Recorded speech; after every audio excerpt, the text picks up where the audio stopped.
Pardon the interruption, but I'm Mike Wilbon. Tony, a Peruvian woman, says she has the world's longest hair at 5 feet 8 inches. I'm Tony Kornheiser. That's longer than Bob Costas. Come on now. Oh, that's cold. No, it's great. That's Come on, he's a cold. Long Island boy. He's going to be happy. Just like when man. we mention UV, he's happy. When we mention Fratello, he's happy.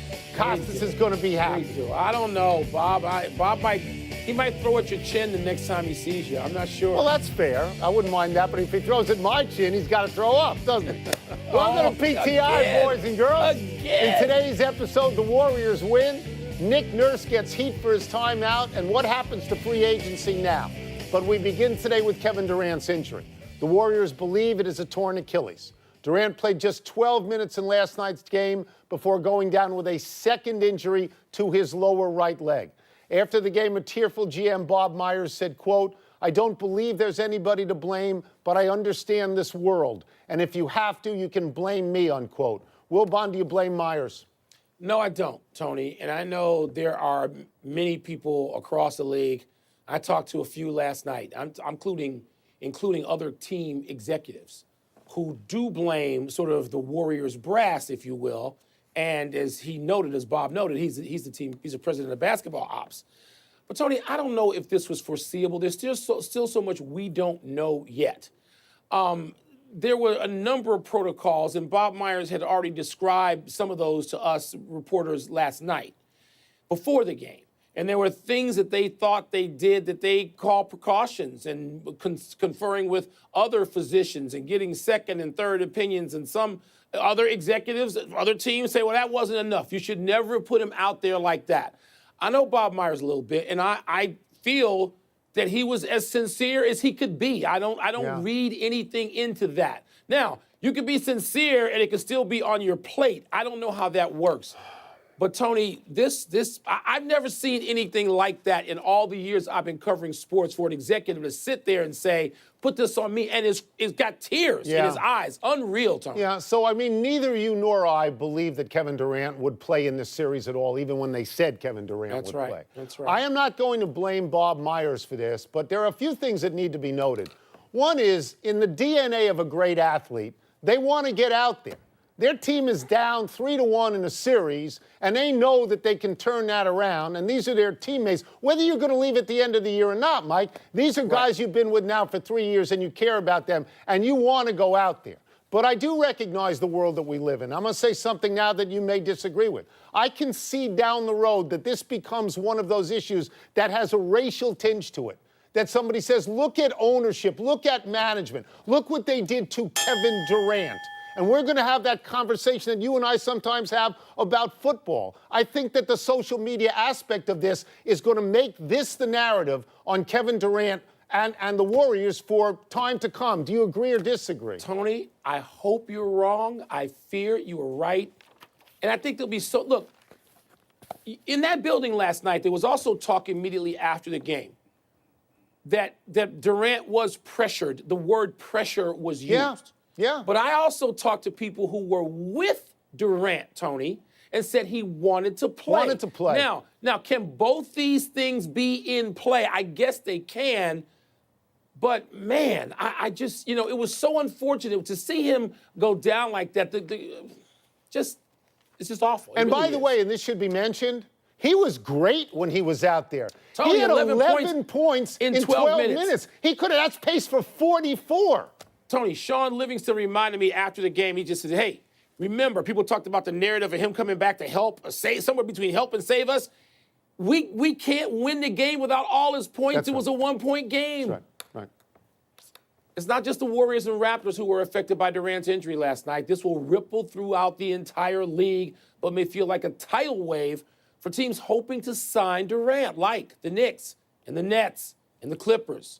Durant will still be courted, but the severity of this injury may lead him to stay with the Warriors, whether through his option year for $31 million or a long-term deal worth more than $220 million. Tony, with all of that in mind, where do you think this leaves Durant, the Warriors, and everybody else?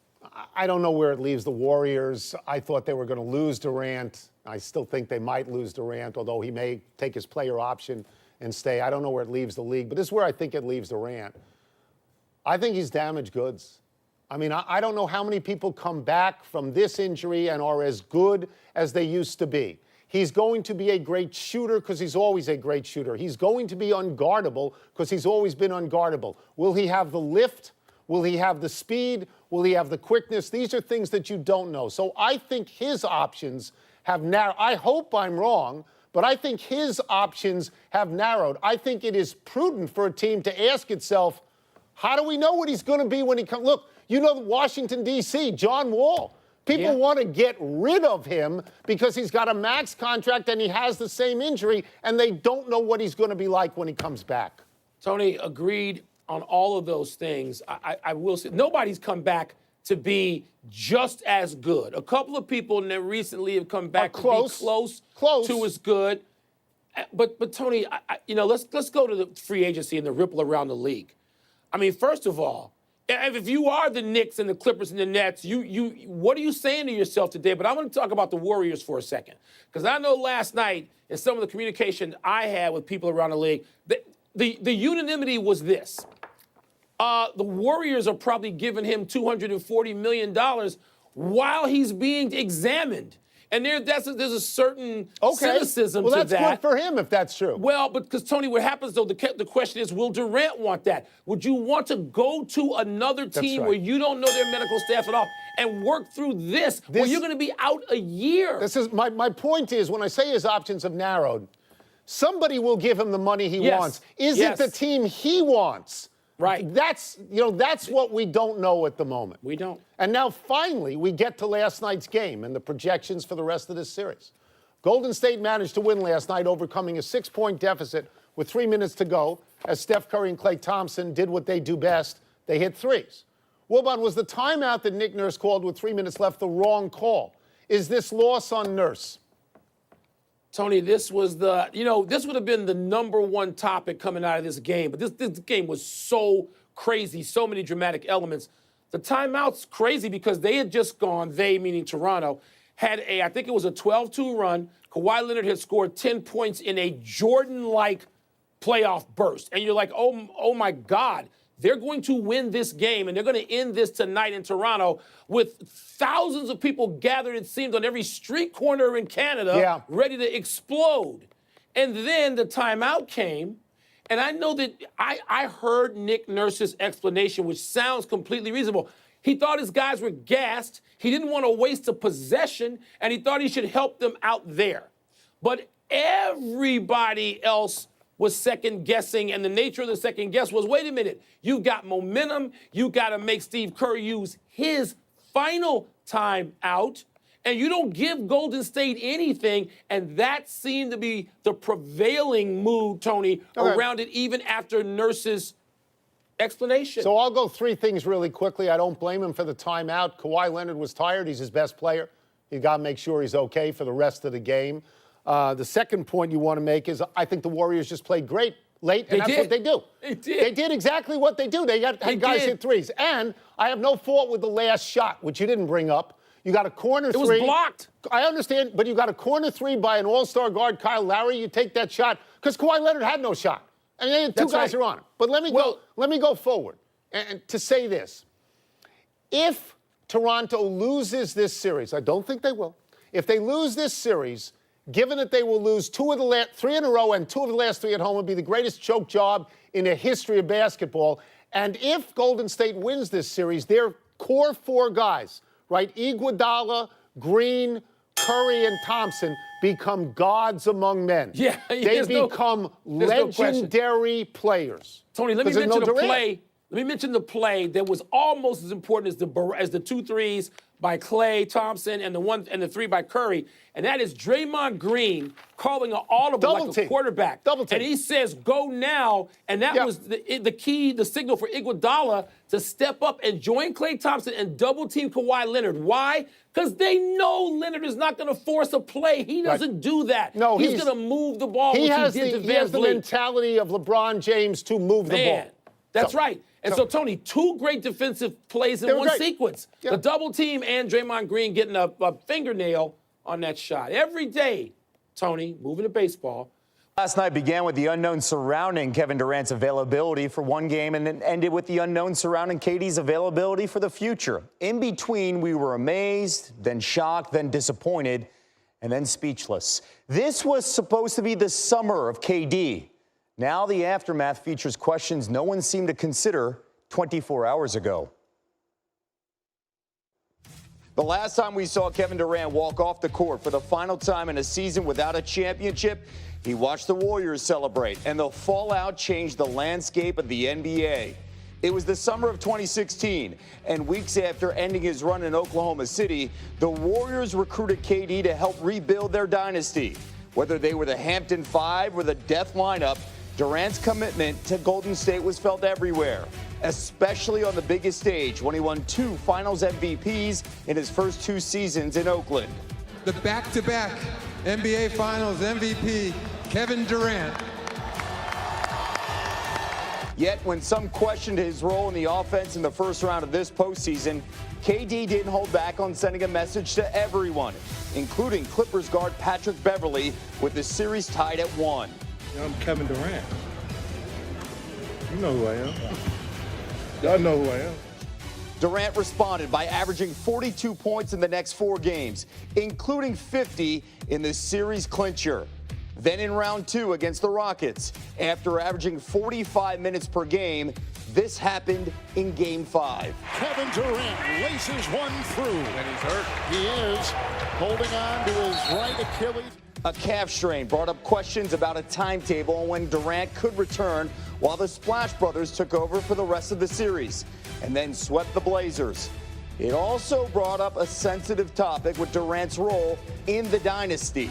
Most definitely. I mean, it's been that way since I got here. It's the Warriors and KD, you know what I'm saying? And I understand that.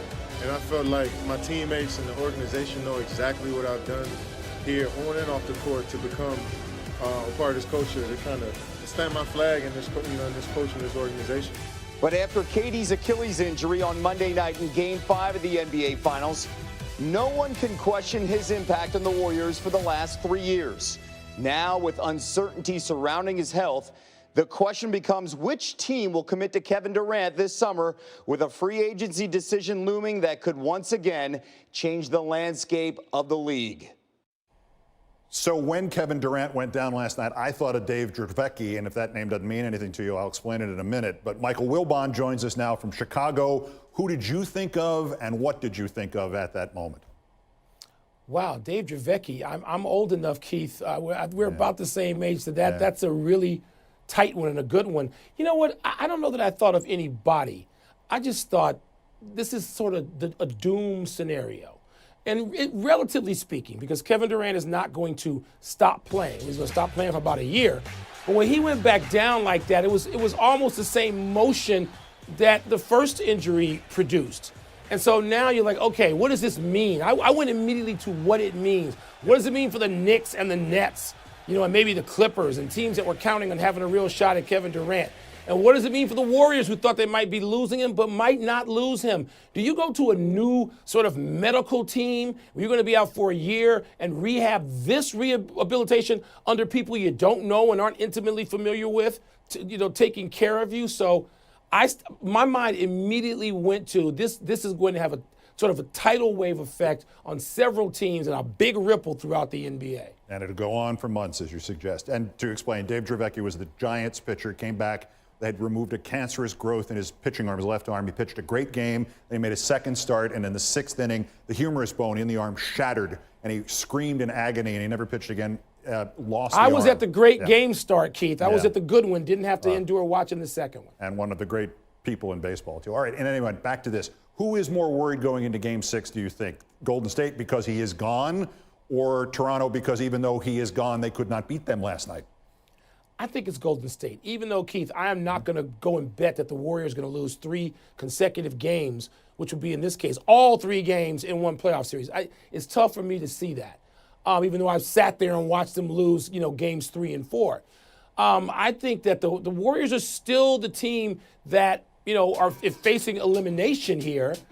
But, I think they still have to find a way now, knowing that Kevin Durant is not going to come back. And as someone pointed out after last night's game, those 11 points in 12 minutes that he produced, they needed every one of those 11 points to win that game by 1. So I think it's still the Warriors. All right, last point. Lost in all the drama last night when the coach Nurse gets the Raptors on the court. Is he going to remind them that they do not have to take a shot the moment they get the ball? I guess they don't have to do that. Yeah. And it's a weird. Keith, there was so many bizarre things that you could bring up as like secondary points that would be your primary point any other day, except the Kevin Durant injury obscured almost everything else, including the final score. But I mean, some of these shots, I mean, you look when you're Toronto and you've got a lead, why do you wind up having three-point heaves when you've got the lead and some momentum and an advantage at home? But there are a lot of things unexplained last night. That's just alone. Sorry, we will. Sorry to call that timeout in the middle of your answer. Oh, that's another topic. PTI's Michael Wilbon. As always, my pleasure, Michael. Thank you. Thanks, Keith.